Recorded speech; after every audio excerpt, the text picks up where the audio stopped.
Assalamu alaikum students, welcome to MDCAT Updates official YouTube channel. Myself Dr. Hasib Anjum, and in this video I am going to explain all about the UHS vacant MBBS seats admission policy.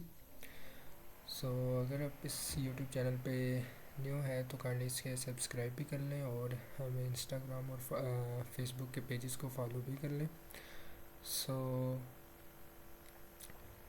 जैसे आपको पता होगा कि fifth and final college wise जो है upgradation या selection list upload हो चुकी है यूएचएस की ऑफिशियल वेबसाइट के पे, और इस पे जो है प्रीवियस वीडियो में मैंने एक्सप्लेन भी कर दिया है सारी वेकेंट सीट्स को और क्लोजिंग मेरिट्स को.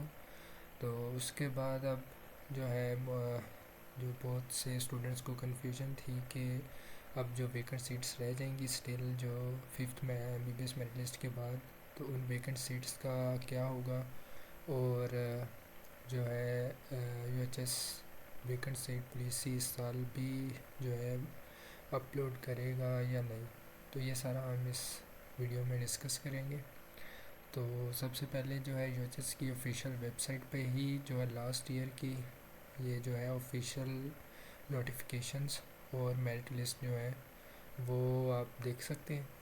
तो इन्हीं मेरिट लिस्ट और इसी नोटिफिकेशंस को जो है ना मैं आपको एक्सप्लेन करूँगा सारा, और आपको मतलब थोड़ा गाइड करूँगा कि किस तरह जो है ना वेकेंट सीट पॉलिसी जो है वर्क करती है. तो सबसे पहले जो लास्ट ईयर का यूएचएस का वेकेंट सीट पॉलिसी का जो है ना नोटिफिकेशन ऑफिशियल वो हम डिस्कस कर लेते हैं. ये नोटिफिकेशन ऑफिशियल वेबसाइट पे जो है अभी तक अवेलेबल है. तो ये थोड़ा सा आपको ब्लरी नज़र आ रहा होगा, लेकिन जो इसके मोस्ट जो इम्पोर्टेंट पॉइंट्स हैं जो आपको पता होने चाहिए वो मैं इसको एक्सप्लेन कर देता हूँ आपके लिए. तो ये एग्जैक्ट जो नोटिफिकेशन है यूएचएस की वेकेंट सीट पॉलिसी का, ये लास्ट ईयर 28 फेब को ही ये इशू हुआ था. और इस नोटिफिकेशन में जो है जो वेकेंट सीट्स रह गई थी यूएचएस के प्राइवेट मेडिकल कॉलेजेस में उसके लिए ये नोटिफिकेशन आया था. तो इसमें उन्होंने बताया था कि लास्ट ईयर जो है ना 200 प्लस सीट्स जो है ना उससे भी ज़्यादा 200 से भी ज़्यादा एमबीबीएस की सीट्स जो है ना वेकेंट रह गई थी फाइनल सिलेक्शन लिस्ट लगने के बाद भी, जिस तरह इस साल हो रहा है कि फिफ्थ जो है ना मेरिट लिस्ट लगने के बाद भी सीट्स वेकेंट रह जाएंगी. तो इसमें हुआ क्या था कि इस नोटिफिकेशन में उन्होंने कहा था कि जो है ना जिन्होंने ऑलरेडी अप्लाई किया हुआ है जो यूएचएस के एडमिशन पोर्टल पे प्राइवेट मेडिकल और डेंटल कॉलेजेस के लिए, तो वही जो कैंडिडेट्स हैं वो दोबारा जो है ना एलिजिबल होंगे इसमें अप्लाई करने के लिए. ये एलिजिबिलिटी क्राइटेरिया होता है वेकेंट सीट्स पॉलिसी का. तो ये इस पहली जो है ना 3-4 पॉइंट्स में उन्होंने यही एक्सप्लेन किया हुआ है. और सेकंड पॉइंट में देखें कि जो है ना no candidates who is already admit to any public sector medical college और private sector shall be eligible to apply for admission to vacant seats. मतलब उन्होंने बताया कि कोई भी जो स्टूडेंट ऑलरेडी एडमिटेड है प्राइवेट या पब्लिक सेक्टर में तो वो एलिजिबल नहीं होंगे. और उसके बाद जो है ये बताया कि candidates who are admitted to private sector dental colleges shall be eligible to apply for admission to vacant seats for private sector medical colleges only. जो बीडीएस में भी जिनका एडमिशन हो जाएगा उन्होंने भी वो एलिजिबल होंगे अप्लाई करने के लिए मेडिकल कॉलेजेस में.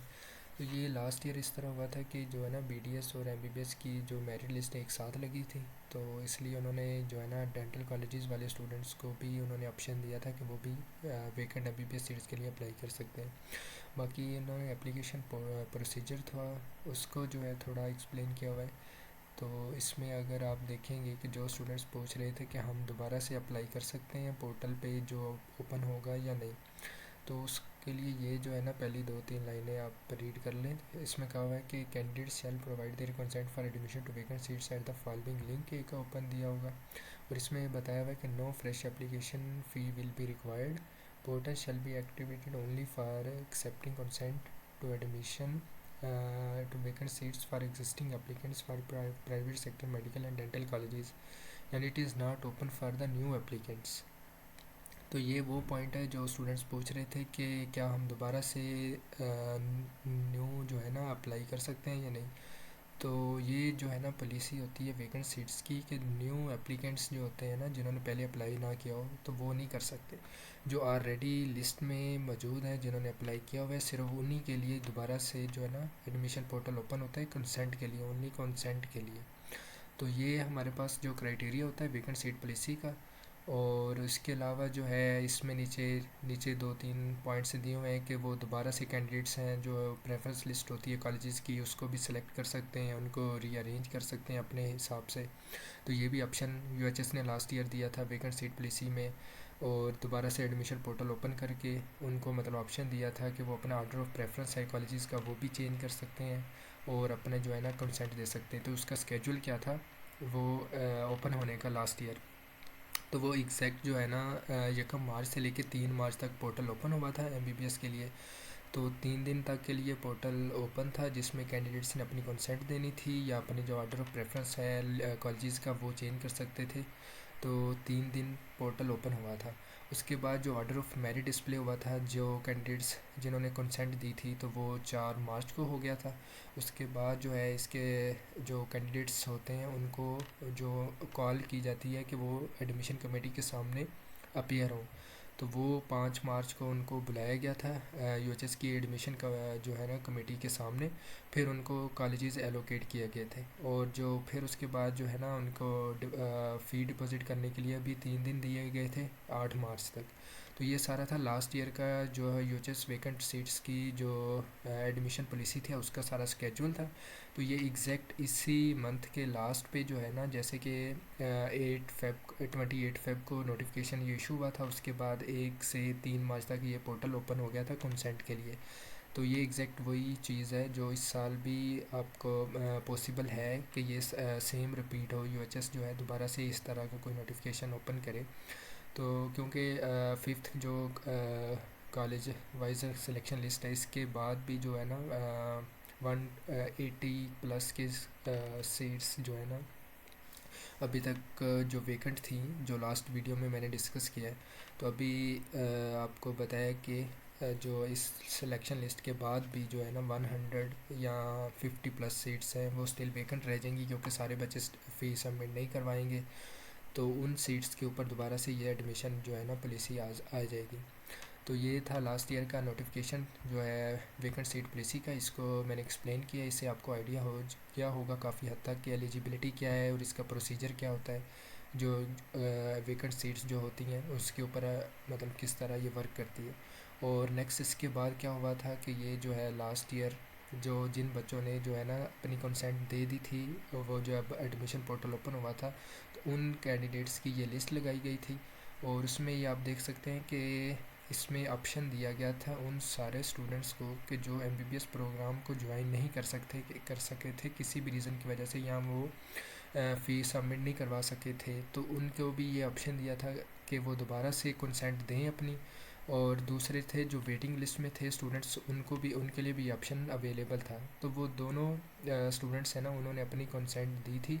उसके बाद उनकी एक मेरिट लिस्ट लगी थी, इसमें आप देख सकते हैं कि 90 से एग्रीगेट वाला स्टूडेंट है, उसने भी दोबारा से अपनी कंसेंट दे दी थी कि मैं अगेन जो है ना एग्री हूँ अपनी वेकेंट सीट्स पे जो है ना एडमिशन के लिए। तो ये 90 से स्टार्ट हो के तो ये जो है ना 100 नीचे तक जो है ना लिस्ट डिस्प्ले हुई थी। तो ये सारे उन कैंडिडेट्स की डिस्प्ले हुई थी जिन्होंने अपनी पोर्टल पे कंसेंट दी थी। तो उसके बाद जो है नेक्स्ट ये एक जो है अब अच्छा, इस लिस्ट में जो कैंडिडेट्स थे इनको फिर एडमिशन कमेटी के सामने बुलाया गया था 5 मार्च को। फिर 5 से 8 तक इनको टाइम दिया गया था जो है ना फ़ीस सबमिट करवाने का।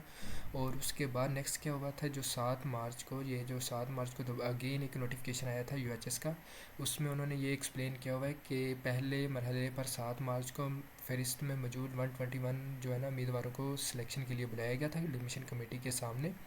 उसके बाद भी एमबीबीएस की चंद नशिस्तें खाली हैं, जिन पर दाखिले के लिए अब वो तमाम उम्मीदवार जो एमबीबीएस की फहरिस्त की सीरियल नंबर 120 से 330 पर जो है और बीडीएस की फहरिस्त में सीरियल नंबर 1 से 6 पर मौजूद हैं, तो उनको भी अगेन उन्होंने एडवाइस किया था कि वो 8 मार्च को ना अपनी ज़ाती हैसियत में यूनिवर्सिटी ऑफ हेल्थ साइंसेस पहुँचे।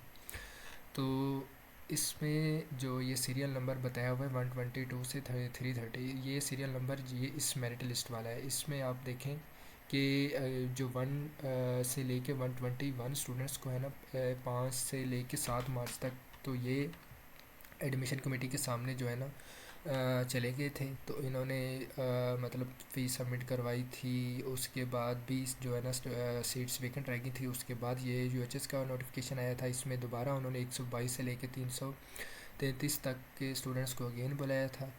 तो इस तरह ये जो है ना प्रोसीजर लास्ट ईयर चलता रहा था। इसी तरह फिर सीट्स फिल हुई थी, जो है ना वेकेंट सीट्स जो भी रह गई थी। तो ये इसका क्राइटेरिया होता है, सारा प्रोसेस होता है वेकेंट सीट्स को फिल करने का। जो भी वेकेंट सीट पॉलिसी आती है कि वो पहले कंसेंट के लिए पोर्टल ओपन करेंगे, फिर स्टूडेंट्स को जो है ना उसकी जो कंसेंट देंगे उनकी मेरिट लिस्ट जो है वो डिस्प्ले करेंगे। फिर उनको जितनी भी सीरियल नंबर होगा उनको वो एडमिशन कमेटी के सामने बुलाएंगे। फिर उनको बुलाने के बाद अगर स्टिल सीट्स वेकेंट रह जाती हैं तो फिर अगेन जो है ना नेक्स्ट जो सीरियल नंबर वाले स्टूडेंट्स होते हैं उनको फिर बुलाते हैं। अच्छा, इसके बाद नेक्स्ट क्या हुआ था, ये जो 7 मार्च की फिर एक लिस्ट डिस्प्ले हुई थी जो वेकेंट सीट्स की। उसमें उन्होंने बताया था कि ये जो कॉलेज वाइज जितनी सीट्स अभी तक स्टिल वेकेंट है, जैसे कि अबवा की 13 सीट्स वेकेंट रह गई थी, बाकी जिस तरह एमएमडीसी की 9, टोटल आप देख सकते हैं 76 सीट्स जो है ना वो फर्स्ट फेज़ के बाद भी वेकेंट रह गई थी। ये ऊपर आप देख सकते हैं कि after allocation in the first phase, मतलब फर्स्ट फेज़ में जिन स्टूडेंट्स को बुलाया था उनके बुलाने के बाद भी ये सीट्स 76 वेकेंट रह गई थी। अच्छा, फिर उसके बाद नेक्स्ट जो है अगेन एक जो है ना बीडीएस वाले स्टूडेंट्स लास्ट ईयर, उनको भी ये एक उन्होंने मतलब कि जो है ना अलाउ किया था कि अगर वो भी बीडीएस छोड़ के जो है एमबीबीएस में आना चाहें तो उनको भी उनसे भी उन्होंने कंसेंट ली थी। और लास्ट ईयर जो है ना 6 बच्चों ने जो बीडीएस वाले थे उन्होंने अपनी कंसेंट दी थी कि हम एमबीबीएस की तरफ आना चाहते हैं। तो ये लास्ट ईयर उन्होंने ये भी ऑप्शन एक दिया था इस साल। लेकिन अभी तक जो है ना बीडीएस के एडमिशन्स ओपन जो हैं वो उसकी ना मेरिट लिस्टें लगी हैं ना सेलेक्ट हुए हैं। तो इसलिए अभी जो इस साल मोस्ट प्रोबेबली जो वेकेंट सीट पॉलिसी अगर आती भी है तो वो सिर्फ जो है ना एमबीबीएस के स्टूडेंट्स वाले जो हैं वेकेंट जो वेटिंग लिस्ट वाले हैं तो उनके लिए ही होगी। अच्छा, और इसके बाद लास्ट पे सबसे लास्ट पे जो है ना जितने भी स्टूडेंट्स सेलेक्ट हो गए थे वेकेंट सीट्स पे उनकी उन्होंने इधर मेरिट लिस्ट जो है ना डिस्प्ले कर दी थी। तो इसमें आप देख सकते हैं कि 90.99 वाला जो स्टूडेंट था लास्ट ईयर, जो किसी वजह से जो है ना रह गया था, फ़ीस सबमिट नहीं करवा सका था, तो उसका भी बाद में एडमिशन हो गया था वेकेंट सीट पे। तो इस तरह मतलब चांसेस हैं जो स्टिल स्टूडेंट्स हैं जिनका कोई एडमिशन किसी वजह से मिस हो गया था, जो जिनका एग्रीगेट 80 से 90 था या 70 से जो 75 प्लस हो सकता है। तो उनके लिए भी ये ऑप्शन अवेलेबल था लास्ट ईयर कि वो दोबारा से जो है ना कंसेंट दे के एडमिशन पोर्टल पे और दोबारा से उन्होंने अपना एडमिशन सिक्योर कर लिया था। इसी तरह ये देख सकते हैं आप। तो ये लास्ट ईयर जो है 119 जो है 119 स्टूडेंट्स की लिस्ट लग गई थी जिनकी वेकेंट सीट पे एडमिशन हुए थे। तो ये थी हमारे पास जो है ना वेकेंट सीट पॉलिसी की अब सारी जो सूरत हाल की किस तरह ये काम करती है और किस तरह जो है इसका जो है नोटिफिकेशन आएगा और किस तरह स्टेप बाय स्टेप इसका जो है प्रोसेस होगा कंसेंट का और सारा नेक्स्ट जो भी प्रोसीजर होगा। तो अभी इसी साल भी यही एक्सपेक्ट किया जा रहा है कि इवन अगर 50 से 100 के दरमियान सीट्स वेकेंट रह जाती हैं तो अब 5 मार्च तक का टाइम है स्टूडेंट्स के पास फ़ीस सबमिट करवाने का, जो फिफ्थ लिस्ट में उन्होंने बताया हुआ है। तो इसके बाद भी अगर सीट्स जो है ना वेकेंट रह जाती हैं उसके बाद फिर यूएचएस जो है दोबारा से वेकेंट सीट्स पॉलिसी का अनाउंस करेगा। तो मोस्ट प्रोबेबली इसी प्रोसेस के थ्रू ही दोबारा से एडमिशन होंगे कंसेंट फॉर्म के लिए। तो ये सारा था वेकेंट सीट्स का। तो इसमें एक चीज़ और मैं ऐड कर दूं कि जिस तरह अभी जो फिफ्थ मेरिट लिस्ट है इसमें जितने जो कैंडिडेट्स सेलेक्ट हुए हैं और इसमें जो मेरिट है जो 71.98 है, तो इसमें अगर हम मोस्ट प्रोबेबली ऐड भी कर लें तो ये ज़्यादा से ज़्यादा जो वेकेंट सीट्स रह जाएंगी 50 या 100, तो इसमें बहुत ज़्यादा मेरिट ड्रॉप नहीं होगा। तो ये आप इतना थोड़ा माइंड में रख लें कि 71 पॉइंट जो है ना 6 या 71.7 इतने जो एग्रीगेट वाले स्टूडेंट्स हैं उनके काफ़ी हद तक चांसेस हैं कि वो दोबारा से वेकेंट सीट्स पे सिलेक्ट हो सकते हैं। इससे ज़्यादा नीचे मेरिट जाने के ना ज़्यादा चांसेस नहीं है इस साल भी। तो ये हमारे पास था थोड़ा जो भी ओवरऑल जो इसका प्रोसेस होता है वेकेंट सीट्स का। तो बाकी इसके अलावा कोई भी आपकी कन्फ्यूजन हो वेकेंट सीट्स के बारे में तो आपने नीचे कमेंट्स में पूछ लेनी है। होप्स हो कि इससे आपकी काफ़ी कन्फ्यूजन दूर हो गई होगी। तो मिलते हैं नेक्स्ट वीडियो में। अल्लाह हाफिज़।